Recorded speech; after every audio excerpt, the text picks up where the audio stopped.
Hey, how you doing out there in YouTube land? This is Stiletto coming at you from the Wild Wild West. This is my year-end video on my big blades I got for this year. Hope you like it. These are some of my favorite big blades. Most of them are ones that I already had previously in AUS 8, AUS 8A. And I decided to get them in the new steels. So anyway, let's get started. First, start off with my favorite big blade. Well, I call it big blades like in between 5 and 6 inches. Anything bigger than that, even though I do have the XL Espada, I never carry it or anything like that because it's just too big. I've tried to carry it before and I just felt like it was just way too big in my pocket.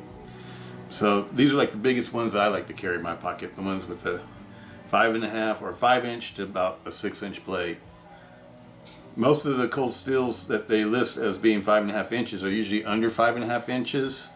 And the same thing goes for the 6 inch blades, just to let you know. But anyway, let's get started. This is a Talwar.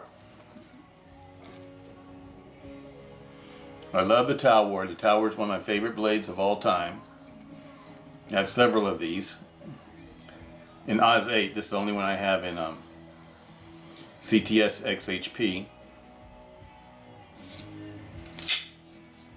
They're super fast and super lightweight in hand. They have the thinner blades, the 4mm blade stock, but it's thinned out. I don't know what the actual millimeter is of it all the way through the blade. But this slice is really nice. It slices and dices really nice. And it's got a nice pointy tip in case you need the tip. A great self-defense knife. I love the way it feels in my hand when you put it on the rear grip. This one to me feels the best in the rear grip. It gives you a lot of blade there. About 8 inches of reach.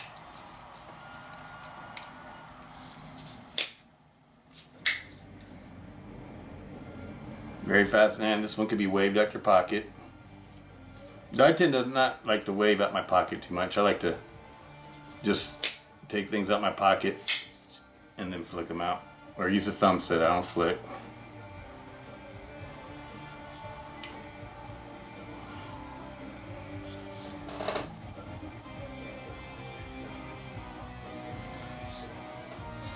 It comes super sharp. It's one of my favorites. The forward grip feels extremely comfortable. This, to me, the Talwar has the most comfortable grip out of all the cold steel knives. It has a 6061 backspacer, heat treated backspacer, stainless steel lock bar, triad lock, Andrew Dimko thumb disc, CTS-XHP stainless steel blade. American G10 handles, scales with no liners. Weighs a little bit over 8 ounces. Next up is one that's been around for a while now. It's a little bit heavier. These weigh close to 9 ounces, something like that. This is a large, what they call a large Espada. It's really an extra large to me. It has a 5.5 inch blade. It has a 6061 heat treated aluminum backspacer. It also has stainless steel liners, partial liners, that really just work for the triad lock. It has a stainless steel lock bar, American G10's handle scales, CTS-XHP stainless steel blade. Now this one for this year, like this one is a fully flat ground blade, the Talwar, and this one has a new saber grind blade. The previous one that I have had a hollow grind. Works just like the Talwar. This one has a good grip too, but the rear grip to me is not as comfortable because of this right here, this little hump right here.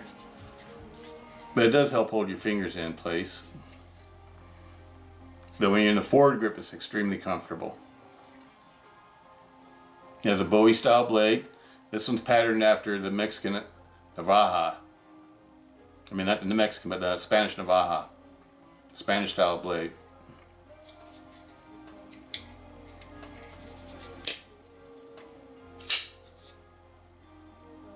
hear a lot of people say that they have problems thumbing these out with the thumb disc. I never had the problem. They work very easily for me. I don't know, maybe it's just the way I do it or something. But I've heard others say that they don't like the thumb plate because they have problems opening it. I don't have a problem. Open and close with one hand real easily for me. I see other people having problems on the internet. Maybe I've just been around them a little bit longer or something, I don't know. This has a Diamond-Lite coating, DLC coating, and it's extremely tough. I've not scratched any of these, and I've used all of them. I haven't scratched any of them with the DLC coating. It's not like the old black Teflon coating. Large Espada. One of my old-time favorites. Recon 1 XL. 5.5-inch blade. I like these. I like the Tontos, the American Tontos that Cold Steel makes because it's thick all the way to the tip. 4mm thick. All these are 4mm except for the hideout. That one's 3.8mm. Has a hollow ground main edge or primary edge, and then the tip has like a saber or chisel ground, whatever you call it. It's a very tough knife. These are supposed to be able to stab through body armor. Probably of all these here, the Voyager Tonto and this one are the two toughest blades. Although the Counterpoint is a very tough blade too. As far as the tip's concerned. Has American G10, this one's an OD green. 6061 aluminum backspacer. Heat treated aluminum backspacer. Has a stainless steel lock bar. All these are triad lock except for the Ti-Lite. DLC coated.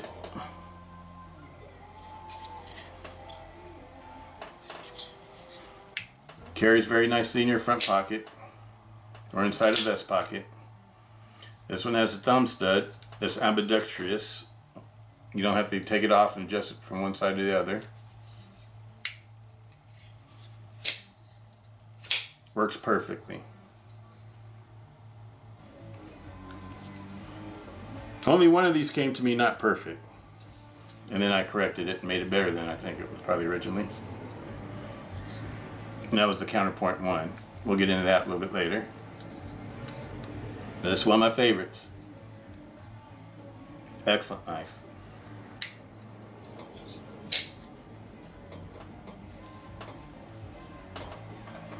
Next up is the Rawls Voyager.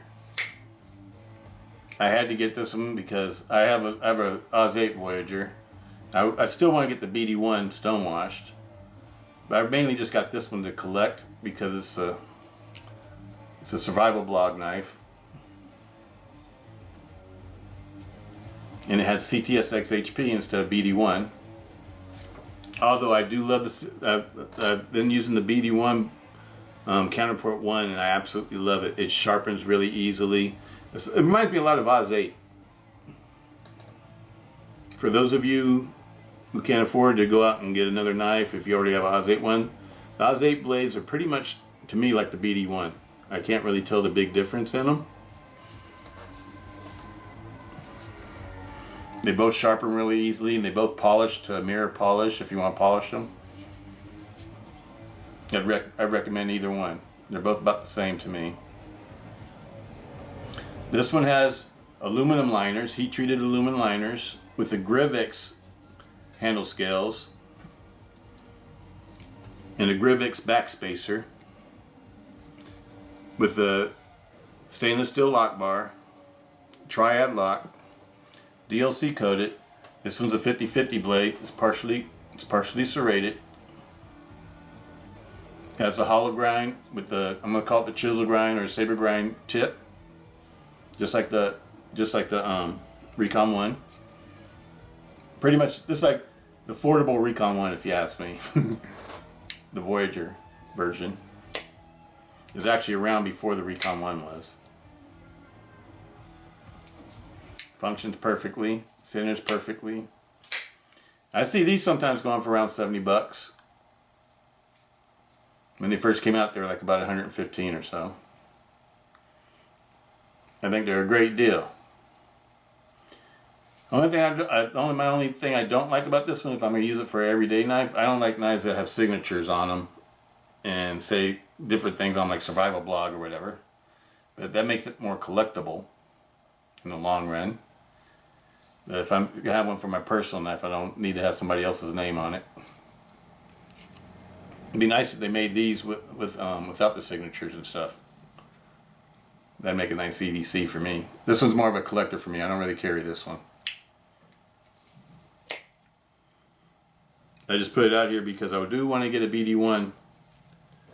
BD1. It has a 5.5 inch blade, by the way. This is one of my favorites. This one gets used a lot. I use it for butchering meat a lot. This is a Holdout XL. Has a 6-inch blade. American G10. No liners. Aluminum 6061 heat treated aluminum back spacer. Stainless steel lock bar. CTS-XHP stainless steel. This one has a satin polish. This is just like the way they come from the factory. It hasn't been modified or anything. And this is one of the knives I actually use for a lot of cutting chores. This one gets used a lot.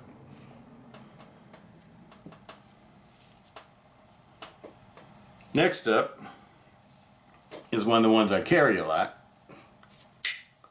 This one right here. Counterpoint XL. It's one of my favorites. It's been totally polished and smoothed out.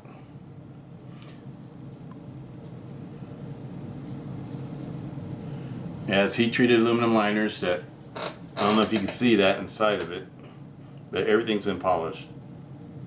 So it's a super smooth knife. I even polished the back spacer, the 6061 aluminum back spacer. Normally they're black. This one's been all polished. The lock bars, stainless steel lock bar's been polished also. I wanted to have more of a stiletto look. I know you guys don't think this is stiletto, but to me it's like a stiletto on steroids. It's a big heavy duty stiletto. It's got the bayonet blade. And this is a thick bayonet blade, 4 millimeters thick. And it's thick, all the way up to the swedge, and then it's still kind of thick, all the way up to the point. I would say this is a very strong blade. It's probably a very strong tip. I'm not going to try to stab into something hard, try to mess it up or anything, but I can just tell from looking at it, compared to my other ones, that this is a very strong knife. When I first got this one, see how it sits nice?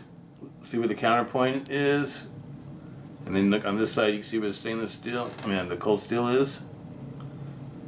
When I first got this one, it rode kind of high. That means that the blade was like rode up here almost. And I didn't like that. And so what I did was I took out the lock bar spring and I shaved a little bit off it, sanded it all down and smoothed it. And I was able to lower the blade. And I also did a little modification on the sharpening choil. That's where the blade sits on the inside of the blade. So I was able to lower the blade down to where I want it without it bumping the lock bar spring. This one's been resharpened a lot of times because I've used it a lot. And like I said, this one sharpens really nice, and it resharpens back to a razor sharp edge, just like it came from the factory. It reminds me a lot of Oz 8, the BD1. I really like the BD1. This is my first BD1 knife. All the other new ones I bought were the CTS-XHP knives. This weighs about 8.5 ounces. I know they list them at 7.9, but it's more like 8 or 8.3 or 8.5 or something like that when I've weighed it. It was more than 7.9. So it's not a lightweight knife. It's very fast. Thumb studs.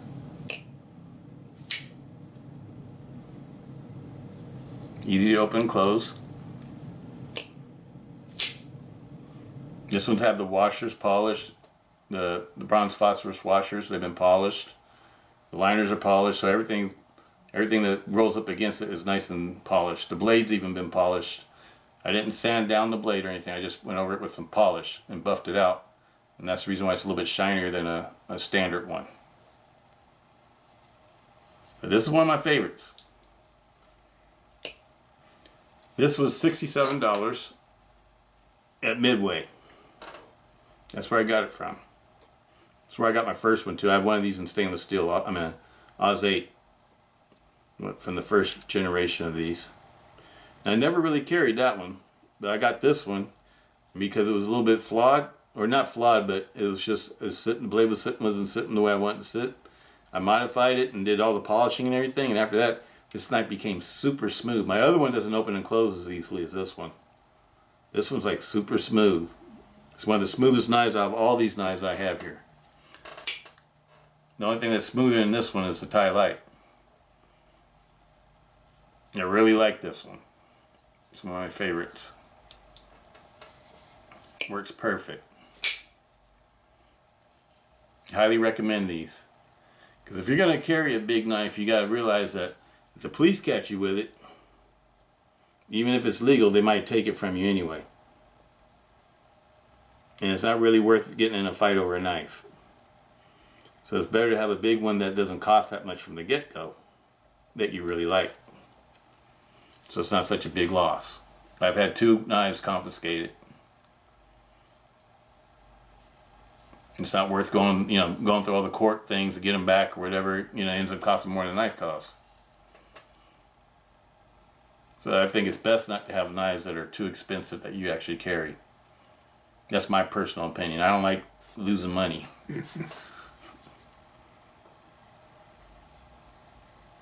But this would be a great self-defense knife. Or a survival knife, or whatever. Or a zombie killer. This one has a 6-inch, it's listed as a 6-inch blade, but it's actually it's a little bit over 5.5 inches. It's not 6 inches though.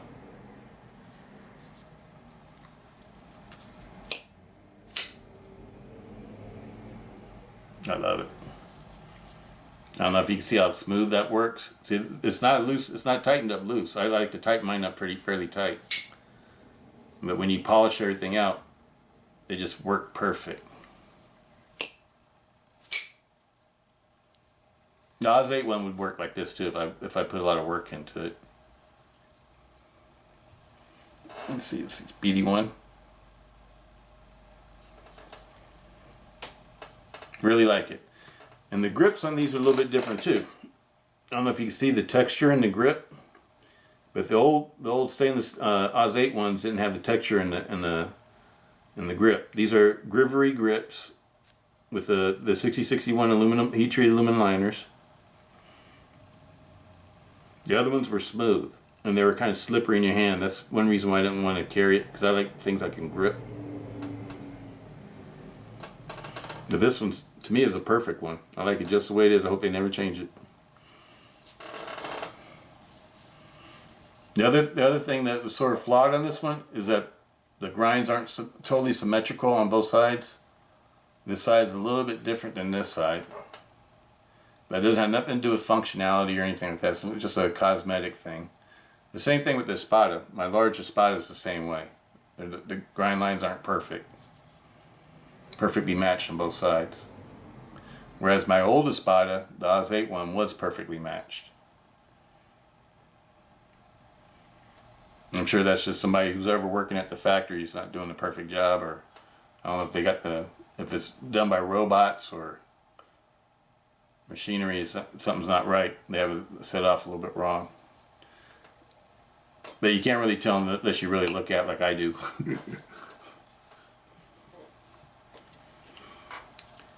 And this is the first big cold steel I ever got, were these, the Ti-Lite 6s.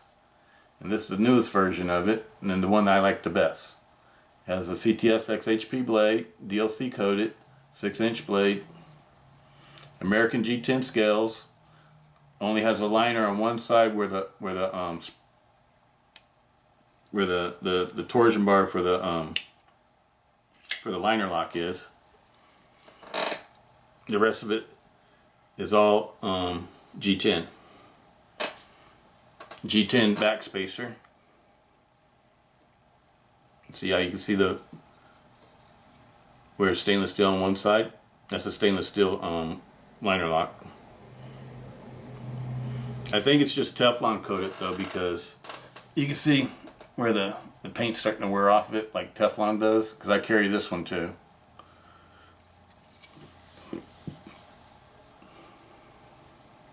Came razor sharp, 4mm blade.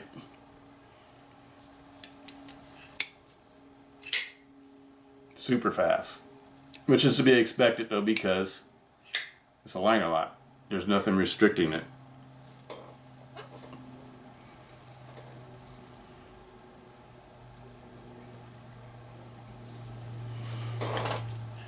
Which ones are my favorites out of all these? The Talwar. I just love this knife. I love the way it feels in my hand. It's perfectly balanced.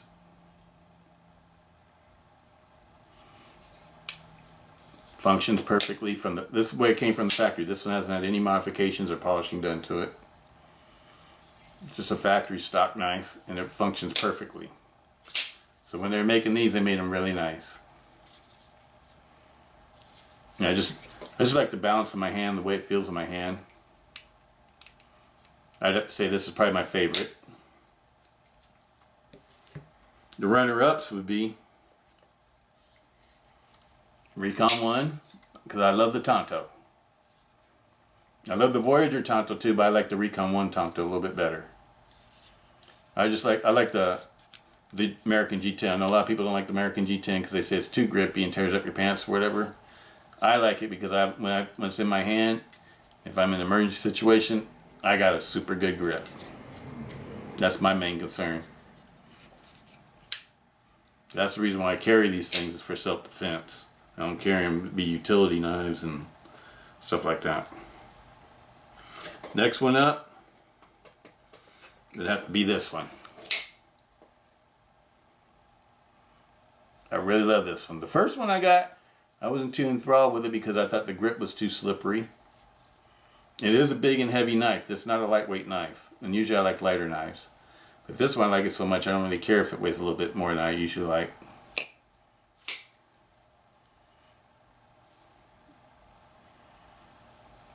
Feels like a super heavy duty folder in your hand. More so than like the Voyagers. The Voyagers feel lighter weight. You know, they weigh less. The Voyagers are like around 7.5 ounces or so. So it's about an ounce lighter than this one. But this one just feels like quality. I can't explain it. You just have to get one and see for yourself. When it's in your hand, it feels sturdy and it feels stout. And it feels like you could stab into a zombie brain. Because it feels super strong. It feels strong like the Tonto blades do to me. Tonto blades feel really strong too.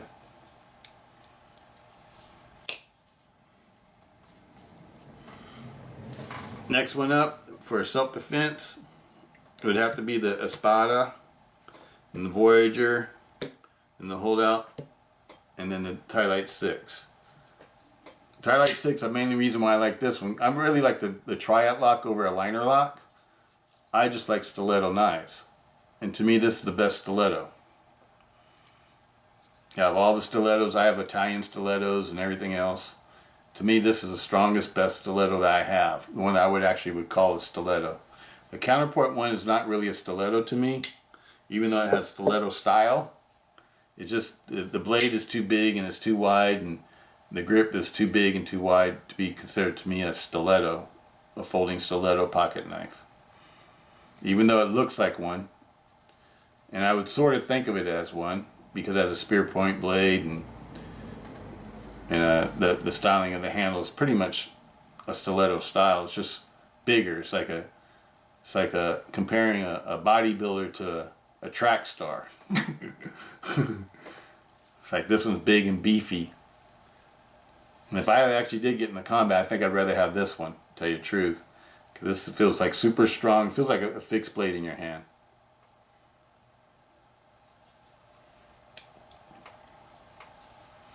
Well, there they are. Ti-Lite 6.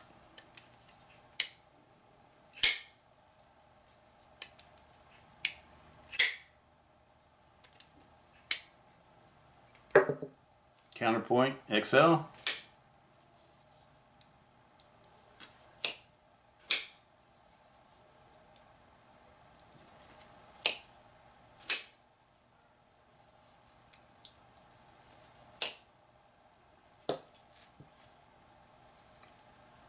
Hold out XL. Or hold out 1, I think it is.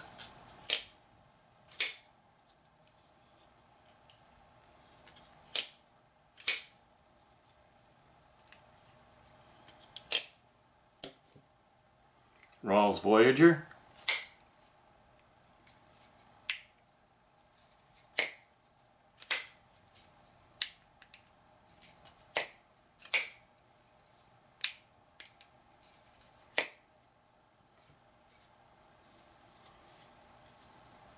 Recon XL. Recon 1 XL.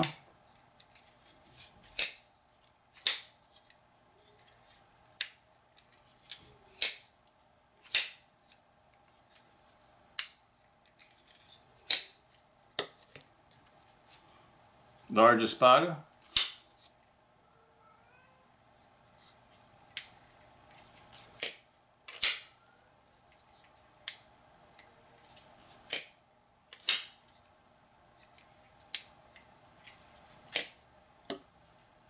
And my favorite big blade,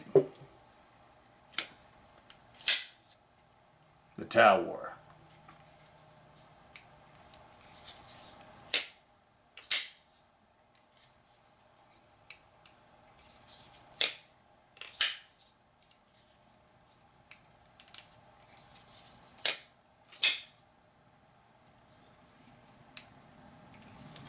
There they are.